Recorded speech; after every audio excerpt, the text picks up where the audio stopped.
Well, Dad, here we are with another podcast, and hope people are enjoying it. And if you are, please hit subscribe. And Dad, you put out a tweet last week with Drew Doughty talking about fighting, and let's just take a listen to see what Drew said about fighting. Yeah, it can't make its way out of the league. We need fighting. I know people don't like it, some of you, but then you're just going to have all those meatheads running around, little guys being rats out there, and that's just the way it's going to go. So we need fighting. People need to be able to protect their teammates and themselves. And, when it's safe like that and no one gets hurt, that's the best way. I like that Drew Doughty. He's got that $1 million smile, no teeth in the front. I don't know why he doesn't wear it. You think in an interview he'd put it on, and did you notice he said "you people" to the girl? You better be careful saying that. It's you can get a lot of trouble, as they say. But no, I've been saying that about fighting all along. And if you don't have fighting, your stars won't be protected. And I'll tell you one thing about the fights now. Not as many fights now. The Sweeties have just about eliminated. But the fighting that they do have now, the guys mean it. I mean, they're throwing them. As they used to say in the old days, they throw them from Port Arthur. And, boy, they're pretty good fights right now. Yeah, how about Zdeno Chara? Had 2 fights back-to-back. He fought Tom Wilson, and then he fought Patrick Maroon. You know, it's a funny thing that guys are fighting Chara now. Have you ever noticed that he doesn't throw guys around like he did McCabe? Remember McCabe for Toronto a few years ago? What happens when you get 34 years old? You get a little conscience. It looks like he doesn't want to hurt guys. I mean, let's face it. If you get in a fight with him, how could you win? But if he really was mean, and I think the only time he's ever in a fight he was really mad was when he fought McCabe, and I remember he threw McCabe around like a doll. And as you get 34 years old, the guys want to get a reputation. It's the old story. You're the best gunfighter in the league, and he is when he wants to be. Everybody wants a piece of you. And you can say, yeah, he fought Chara. What a guy. Imagine, he got a lot of guts fighting Chara. You get over 34, you get a conscience. That's what happens to you. And did you, when you were, you fought a well, fight? I fought a lot, and, I had to. I wasn't as good as Chara. I was okay. But I remember when I 34, the only time I really got hurt bad is when I got over 30 years old and I had a conscience. Before that, you could sucker a guy and get the first couple of men, and you would always win. That's like the guys that are winning now. The guys like Brendan Lemieux, he gets the first couple in there, he's going to win all the time. But when he gets over 30, you get a conscience. No, I'll tell you a story when I knew I started to get a conscience. A guy named Mike McMahon. There's a funny story about this one. Is that he cross-checked me from behind, and I fell into the boards right in front of their bench, and I come up, and he kept on going right over top of I don't know how I did it, but I come up, and I hit him, and I knocked all his teeth out in the front. And Dr. Lordy, our doctor, told me that he was about 4 hours of getting they knocked him off of the thing. And I felt, I remember his dad was in the audience. I really felt bad about that. And, his dad in the audience, and I got over 34. And I started to get a conscience. And I always felt bad. I'll tell you a funny story about that one, too. I had Mike McMahon. When I started to coach, I got Mike McMahon had a party at the house. And I said, and I started, all the guys were in the kitchen. That's what usually happens when you have a party. The wives are in the living room and the guys are in the kitchen. I said, you got to get the first one in. And I remember Mike, he said, yeah, I know all about that, Grapes. And he had a plate in the front and everything like that. But you do get like a Chara, he gets over 34. I don't even think that he wants to fight. Guys that want to fight, they want to get a good name. Hey, I fought Chara the other night, but you lose that little fire. But I'll tell you, guys like Brendan Lemieux and guys like that, when they're in a fight now, and it's the old story, Drew Doughty is right. If you want to protect your stars, you have to have a tough guy. Now, I see guys running, and I hate to say it, I see guys running Matthews. I see guys running Travaris and Nylander. These guys in Toronto, they're not protected. I think they've had one fight. I think Dermott had one fight. It was a death strip. He had a good death strip on a guy. And you'll go nowhere in the playoffs. I don't care if your stars get run.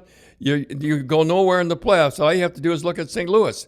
St. Louis, and again, I mentioned what they did. San Jose had a pretty good club. But all of a sudden, Hurdle's out. Pavelski's out, and Carlson's out. And Berube said the same thing. Don't worry about penalties. We'll take care of it. And that's what. And you go into the playoffs. You have to have those tough guys because it is war in the playoffs. You know, Tim, I have to tell you a story. Why the instigator rule is in right now, and the instigator rule was put in by owners who had no idea what was going on in the game. I forget the president, Gil Stein. I'm not sure. It wasn't the present day. And what happened was that they put the instigator rule in. They said they did not want the tough guys picking on the stars, which was the exact opposite. Tough guys never, ever. You never saw Probert ever run at or guys like that. You never see a guy, Brendan, and guys that lead the league. You never see them going after the stars. They always go after the other tough guy. And this was put in by owners who the nearest they ever went to ice was in their drinks. And I have to say, the instigator rule is the worst rule that ever put in. Because for instance, your star gets run, and you go after the guy, and your star gets cheap shot. You go after the guy, and you grab the guy and straighten him out. You get a 2-minute minor, a 5-minute major, and a 10-minute misconduct. And the guy that started the whole thing gets a 5-minute major, and you're out of the game. And there's nothing you're going to say. Well, why don't they take it out? They can't take it out because if they ever took it out and somebody got hurt, they would say, there you are, you're putting violence in the game, taking the instigator out. The instigator rule is the worst rule ever put in, but they can't take it out because the press would get on them if they did. Well, one of the guys that fought Chara was Tom Wilson, and he's got a... Well, you know what I think of Tom Wilson? This guy that's why they give him a 5-year contract. Yeah, if you remember when they won the Stanley Cup, if you touched any one of their stars, he went absolutely bananas. I mean, he's got a 5-year contract. I think he's making about 5 something, and because they know his value. Now, Tom Wilson's got 11 goals. Believe it or not, he's got 4 game winners, which, I mean, that's pretty good. And I'll tell you another funny thing is Ovechkin got 20 goals. He's -4, which is, it's hard to believe a guy gets 20 goals. He's -4. I'm going to give you all little things like that. And, everybody's talking about Carlson. John Carlson should be in Norris, and he should be right now. But I'll tell you a guy that's coming on pretty good is Weber right now. Got a lot of game winners. He's a tough guy. He throws them pretty good. Weber is a guy to me. Carlson's going to have to keep it up. He's shooting the puck, is hitting skates and going in. I'm not knocking Carlson. I like him, but I like that Weber. Poor Montreal again the other night. 42 shots to 17, and they lose 2-0. And Price in the net. I mean, that's the thing that gets me. And you take the Leafs. They won 2 games over the weekend. Both the times outshot. I mean, if you don't have a goaltender, you're going nowhere. It's the old story. I've said it in the first time. I was a genius in Boston and a chump when I had Hardy Astrom in Colorado. If you don't have a goaltender, you're done. And as far as Anderson, everybody in the Leafs are talking about Anderson. He seems to be the focal point. The press has convinced him that he cannot play back-to-back games. Ridiculous. They used to play 3 and 4 and 5. I remember Eddie Johnson, not that you'd ever do it now, but he used to play every game. He played every game for Boston Bruins. You're telling me that he can't play back-to-back game? I do what Keith's doing. I'd play him every game. I'd make the playoffs and then worry about I'd worry about the playoffs later when it started. But you got to play him. I'm not and again, I go into Hutchison and a backup. Every time a Toronto Maple Leaf backup goes in, he's got a gun to his head. He's got to play a great game. He can't relax. If he has a bad game, they say, oh, there he is again. They lost again without Anderson. Anderson, to me, is one of the best goaltenders, maybe the best goaltender I've ever seen, that he has.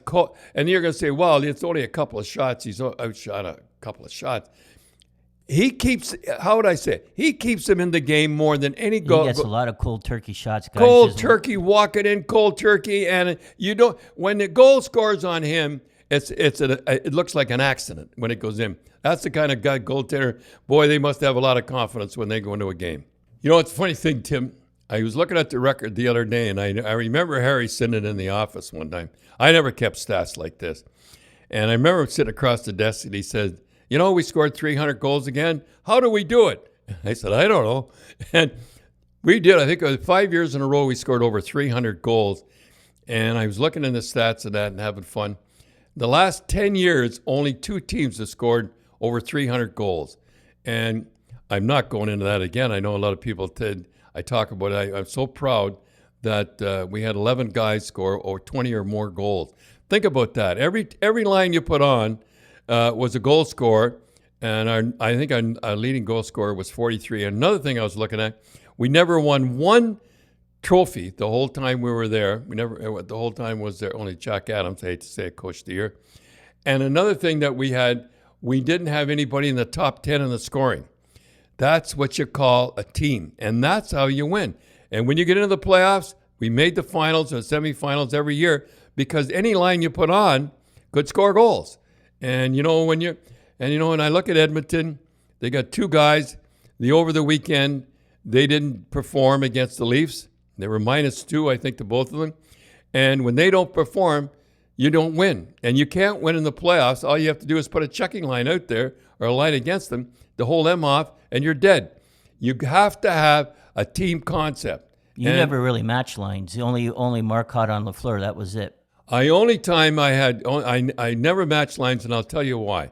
As you go on, if I like kickity poo, let the lines go.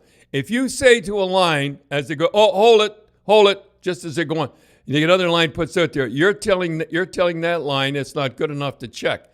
And the guys that play hockey, peer hockey or whatever, if you're coach or if you have a coach say, hold it, don't go on, there's a good line going on, that means you can't check. I had every guy that go out there. Of course, I had a, and everybody knew it, but nobody said it. I had a guy, say Lafleur went out. Every time Lafleur was on the ice, a guy named Donnie Marcotte, who should have won the Selke. I mean, ridiculous. He got 20 goals, and he checked too, and he had to check Lafleur. Gainey always won. I remember the Russian guy saying that he was the best hockey player in the world. He's a good hockey player, don't get me wrong. But Donnie Marcotte used to get 20 goals and check Lafleur. You have to have a guy like Donnie Marcotte. He never ever got the credit he deserved. But when a guy went on, but you can't say to a line, whoa, hold it, don't go out there. There's a good line out there. You can't check. Everybody knows as a hockey player, and I remember this here, kickity poo, and the lines go out. They knew they were going out. They knew they could check, and they knew they did a good job. And they were in good shape. That was a good thing. I remember Terry O'Reilly, I read in the paper, or I remember, I forget where You said it on a couple of podcasts ago. He did? Talked about it. We knew they were in better shape than the other team. Yeah, a team has to be in shape. You have to. But again, I go back to this. I'm on a rant here. You have to have a good goaltender. If you don't have a good goaltender, you've got nothing. And at one time, I had 3 of them. I had 3 good goaltenders. I had Ronnie Graham, who come from the WHA. He was the best goaltender in there. I had Gilly Gilbert, who won 17 games in a row, a record that still stands. And I had Jerry Cheevers, I think he went undefeated in 32 straight games. Oh, another thing while I'm talking here, so we had the 2 goaltenders, we had the 3 goaltenders, so we traded our number 1 for a number 1 draft choice. You know who the number 1 draft choice was? Ray Bourque. You don't get a better number 1 draft choice than Ray Bourque. Dad, we're going to talk a little bit about referees. So who was the best ref that you ever played with or coached with? Well, the guy I thought John McCauley was the best referee. And I remember I was coaching in Rochester, and he was just starting out. He was a young referee. And I don't know why I looked up way up in the top I saw this guy throw an egg. And I watched the egg, and John McCauley was leaning on the goalpost at the end there. And I saw him coming. I said, this guy can't hit the referee from there. And this egg went all the way down and hit him right on the head. What a shot. 100-to-1 shot. And so now he comes over, and the egg's all over him. And I thought, he's really going to give it to me, get this crowd in control and all stuff like that.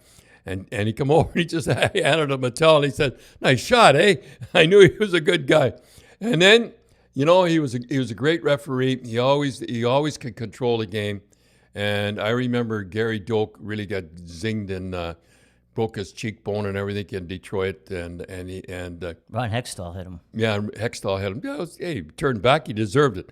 But we followed Hextall all the way through, and every game he had a fight with one of our guys. I never told him that Hextall did a number on me. I never told him that. Maybe they knew, but I remember the last game that Stan Jonathan had a fight with Hextall, and Stan Jonathan got a 2-minute minor, 5-minute major, game misconduct. He got the life almost, and Hextall got nothing.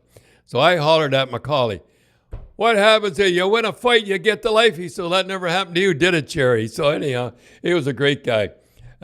He could control the game. Now, and you say, how it is not good for a referee to control the game. It is good. I always like the one referee, and I'll tell you why. First of all, the two referees. If you have one referee calling on one side, calling a million penalties, and the other guy doesn't call any penalties, then they look at stats. Oh, this guy's not doing his job. One referee controlled the game, and I'll tell you how he controlled the game. When we get up 3 or 4 goals, we start getting penalty after penalty after penalty because he did not want us to run up the score. Because if we ran up the score, there's going to be trouble. And Macaulay, one time I said, "John, after 5 penalties in a row," I says, "That's enough." He said, "Yeah, that's enough for tonight." He was a he was a great referee, and unfortunately, he was having a pop in a bar, and a guy, a fan went up, I think it was a Russian game or something like that, and hit him in the eye. And that was the end of his career. I mean, that was a tough way to go out. And he was made referee-in-chief. He was a referee-in-chief when Schoenfield with Koharski. Remember when, I forget where it was, and anyhow. New Jersey. It was have in New another Jersey. donut. Yeah, have another donut, you fat pig. He was hollering like that. It helped Koharski because he lost a lot of weight. I remember that was a game. I was standing right in the middle of the whole thing. I was all dressed up.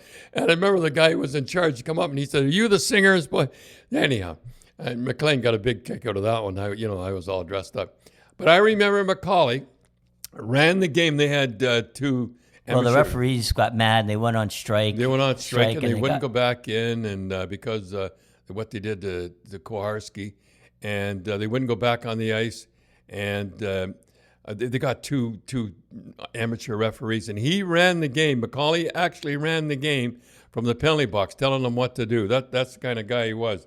I think the players kind of respected John enough that there was kind of a controlled game, that they knew he was in a bit of a pickle, and they kind of behaved themselves. Yeah, they behaved themselves in the game. And I remember they asked Ron McLean to referee that game. A lot of people don't realize it, and he turned it down. Should have, I guess, but anyhow, won't get it out. But that game, he was always. I remember one time, I really give it to one of his young referees in Calgary, and I was sitting at my desk, and he came in drinking a coffee, and I thought, oh, now I'm really going to get it from the referee in chief, because now I'm all ready for trouble. Let's get ready, and I'm ready to go. And he came in, he just stirred the coffee. He said, "Well, this is John Macaulay talking. He said, "Well, I have a young referee." He says he's thinking of retiring. When Grapes really gives it to him on television, national television, I think, and he knew how to play me. He knew how to play everybody, and God love him. He had, I don't know what was wrong with him, but he should have. This is my personal opinion.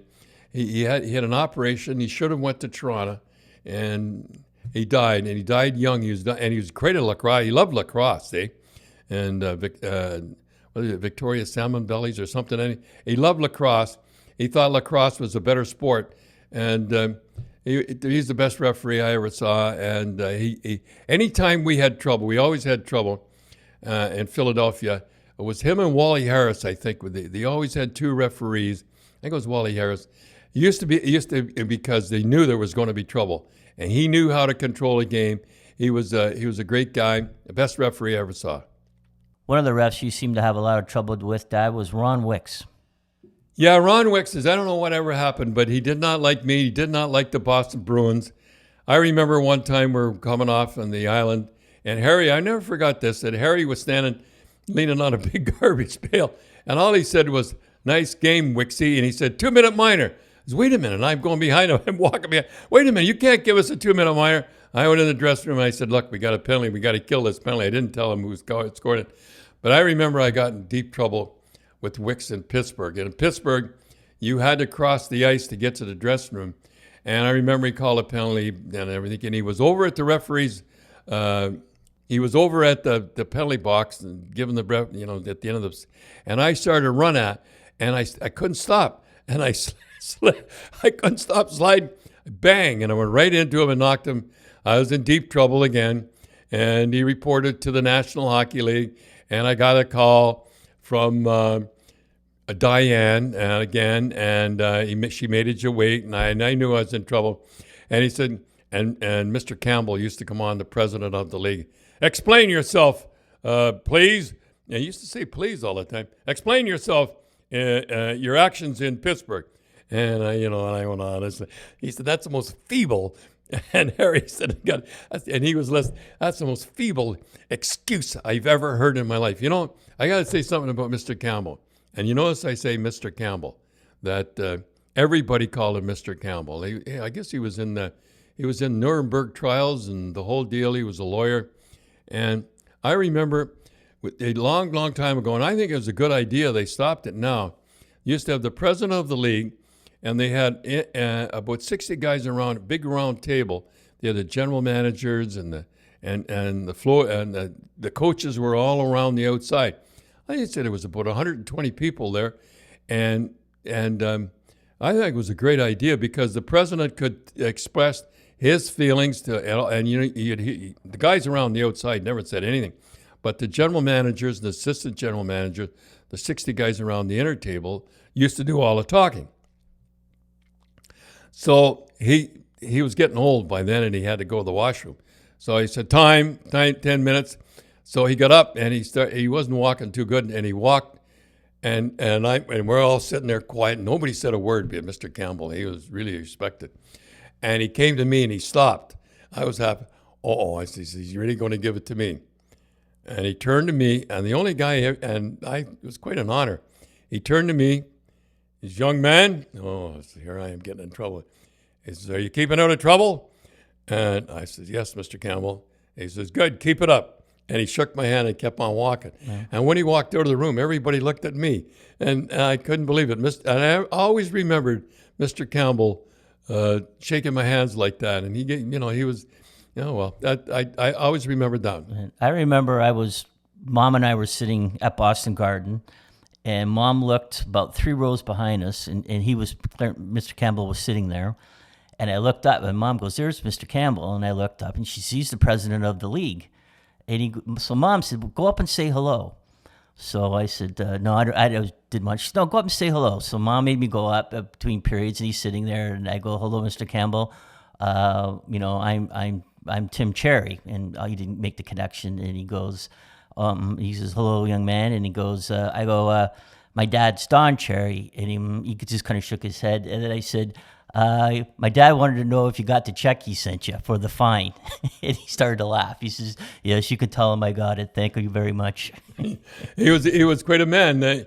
He was like Eddie Shore. He wasn't very big, but he commanded respect. Yeah, I had Dennis Morrell. He was another referee I seemed to have a lot of problems with. I remember it was in Minnie, and he suspended Terry O'Reilly because Terry O'Reilly threw his gloves. You can't throw both gloves at the referee. And I wouldn't put the players on the ice. I don't know, for some reason, I must have been nuts back in those days.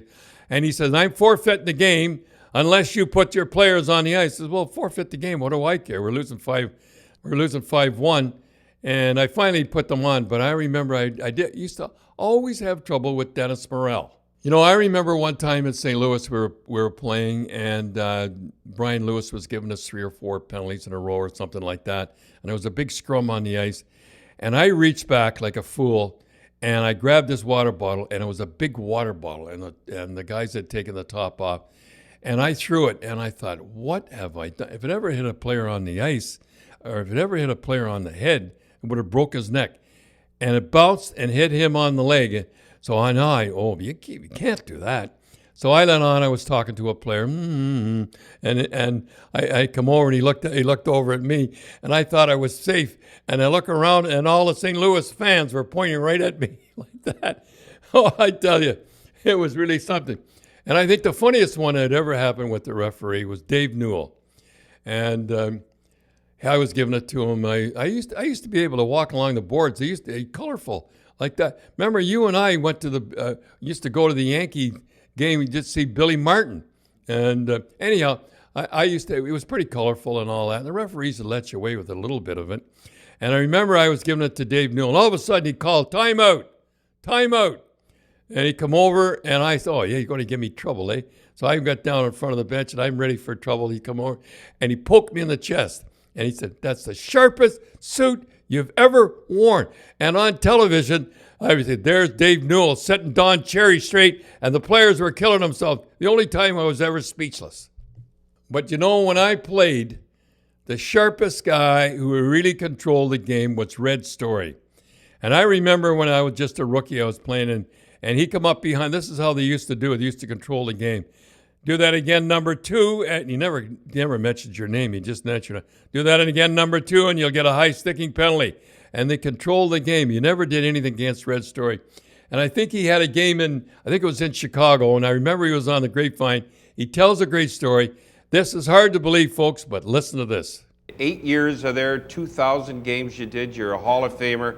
But you remember April 5th, 1959. That must have been in Chicago. It was. It was in Chicago, and I'm lucky I'm here.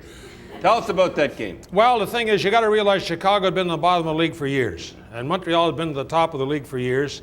And all of a sudden, they've got Ted Lindsay from Detroit and Glenn Hall from Detroit, and they got Litzenberger from Montreal, a few more. They got 6 players into Chicago to build up the team. And now they're in the semifinals, and it's the 6th game against Montreal, the winner to go into the final. And they got 20,000 people in the building. They used to say 16, but there was 20. And it's a great game, really a fabulous game. You couldn't hear it. All 3 officials had to blow the whistle to stop the play. You couldn't stop the play. And what happened was, it's a very close game. And Eddie Litzenberger, who was a big guy like me, and they're one of their leading scorers, he comes waltzing out of his own end, and Marcel Bonin from Montreal puts his stick flat on the ice in front of him to trap the puck. And Big Litz, who was as awkward as I was, he steps on the stick, and he goes up in the air. And all the Chicago team are stopped. They quit skating, and they're waiting for me to call a penalty. There's no penalty. He stepped in the guy's stick. I can't give a penalty. Before they get their senses back, Montreal score a goal. Now there's a little bit of a disturbance. Slightly. Because they can see their chances of going to the final are sort of slipping. We're in the 3rd period now. Yeah. Now, it took us maybe 20 minutes to get the game started again. Tell us about Doug Harvey. Well, how about Todd Sloan? First of all, during this episode, there's only one episode. Oh. First of all, I go to drop the puck for the face-off, and somebody says, "Look out, Red!" And I turn around. This guy's running out in the ice with a pail of beer, and he throws it right in my face. And I grab him, and Doug Harvey grabs from the other side, and Doug knew me, and he knew and he could see. He says, "Red, you can't hit a fan. You can't hit a fan." He goes, bing! He hits the guy. He dings it.